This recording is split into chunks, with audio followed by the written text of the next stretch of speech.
కాసేపట్లో భారత్ పాకిస్తాన్ మధ్య high voltage match జరగనుంది. కొలంబోలోని ప్రేమదాస స్టేడియంలో రాత్రి 7 గంటలకు మ్యాచ్ జరగనుంది.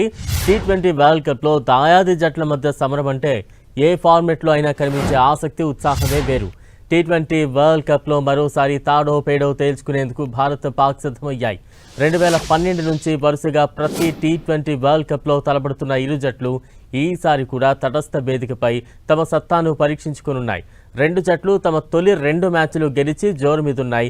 దాయాదిపై తమ ఆధిక్యాన్ని నిలబెట్టుకునేందుకు అన్ని అస్త్రాలతో టీమిండియా బరిలోకి దిగుతుండగా ఇటీవలి వరుస ఓటముల తర్వాత ఈసారైనా గెలిచి బదులు తీర్చుకోవాలని పాక్ భావిస్తోంది.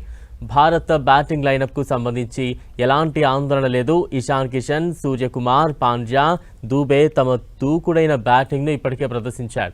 రింకు సింగ్కు తగిన అవకాశం రాకపోగా తిలక్ వర్మ కూడా 2 సార్లు 25 పరుగులకే పరిమితమయ్యాడు. అయితే వీరిలో ఏ ఇద్దరు చెలరేగినా భారీ స్కోర్ ఖాయం. సుదీర్ఘకాలం తర్వాత తన తొలి ప్రపంచ కప్ మ్యాచ్ ఆడే అవకాశం దక్కించుకున్న సంజు శాంసన్ మాత్రం విఫలమయ్యాడు. ఇక అభిషేక్ శర్మ అనారోగ్యం నుంచి పూర్తిగా కోలుకుంటే శాంసన్ స్థానంలో తుది జట్టులోకి వచ్చేస్తాడు. అమెరికాపై డకౌట్ అయిన అభిషేక్ తన స్థాయికి తగినట్లు విజృంభిస్తే పాక్ బౌలర్లు కష్టాలు తప్పవు. ఒంటి చేత్తో అతను అందించే ఆరంభం భారత్ భారీ స్కోర్కు పునాది అవుతుంది. బౌలింగ్కు సంబంధించి తుది జట్టులో ఖచ్చితంగా మార్పు ఉండొచ్చు. ఇక్కడి పిచ్చును బట్టి చూస్తే భారత్ 3వ రెగ్యులర్ స్పిన్నర్తో బరిలోకి దిగే అవకాశం ఉంది. ఇప్పటికీ ప్రత్యర్థి బ్యాటర్లకు మిస్టరీగానే ఉన్న వరుణ్ చక్రవర్తి, అక్షర్లతో పాటు కుల్దీప్ను కూడా ఆడించాలని మేనేజ్మెంట్ భావిస్తోంది. హర్షదీప్ స్థానంలో అతను ఆడుతాడు. పాండ్యా, దూబే కూడా బౌలింగ్ చేస్తారు కాబట్టి రెగ్యులర్ పేసర్గా బుమ్రాకు మాత్రమే అవకాశం ఉంది. అమెరికాపై భారీ విజయం సాధించిన పాకిస్తాన్ జట్టులో ఎలాంటి మార్పు లేకపోవచ్చు. పాక్ ఇప్పటికే 2 రెగ్యులర్ స్పిన్నర్లు అబ్రార్, తారిక్లతో పాటు స్పిన్ ఆల్రౌండర్లు నవాజ్, షాదాబ్లతో ఆడుతోంది.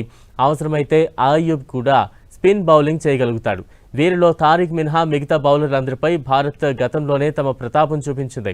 కొత్త తరహా చర్చనీయాంశమైన యాక్షన్తో ఆడే ఆఫ్ స్పిన్నర్ తారిక్ ఏమాత్రం ప్రభావం చూపుతాడనేది ఇంట్రెస్టింగ్గా మారుతోంది.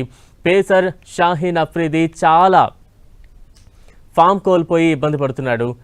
ఈసారి కూడా భారత బ్యాటర్లను నిలువరించడం అతనికి కష్టం కావచ్చు. లైనప్లో టాప్ 4 మాత్రమే రెగ్యులర్ బ్యాటర్లు ఉన్నారు.